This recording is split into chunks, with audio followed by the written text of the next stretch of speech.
So here we have the Transit Connect Custom Crew Cab. This is a 6-seater crew cab on a 68 plate. I'm going to start off by showing you around the outside of the van, and then we'll hop in and run through some controls on the inside of it. But from the outside, you can see it's got these sliding doors with glazed tinted windows. We'll start off inside the boot area and then work our way around the rest of the van from there. So as we approach the back of the van, you can see we have reversing sensors. It's ply lined on either side, and then you've got this kind of rubberized lining on the bottom, as well as a full metal bulkhead.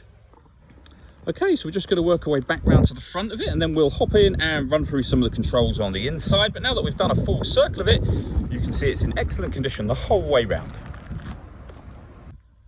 Just briefly before we climb in, I think it's well worth seeing the interior from this exterior point of view. There's plenty to run through on the dashboard, so let's hop in and we'll do that right now. Okay, now that we're inside the van, we're going to start off with the dials. On the left-hand side, we have the rev counter, and on the right-hand side, the speedometer. In the middle at the bottom, we have the fuel gauge and coolant temperature gauges, and then above that, a trip computer, which includes the total miles for this van, which are 9,743. You can also see that you have a digital readout for the speedometer displayed in that section, although you can change that information for various bits of trip computer information should you wish to. If we back out to the steering wheel, the button I was using to change that information just a moment ago is here.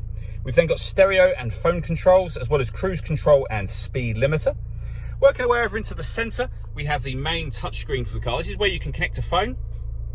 So you can add phone. Search for Ford Transit on your device and select Ford Transit once it is found. And then just follow those instructions from there. When it comes to music, we've got plenty of options. We have AM, FM and DAB radio.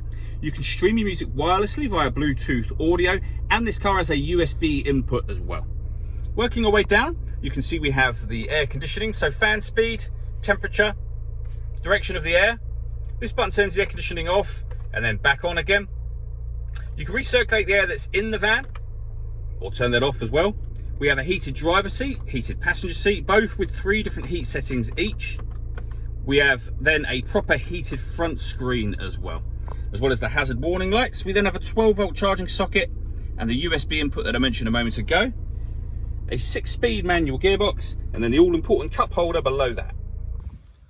All that leaves me to say is thank you for taking the time to watch this video. If you'd like to come and see the van for yourself and have a test drive, please feel free to call any of our MJA sites. We'd love to hear from you soon.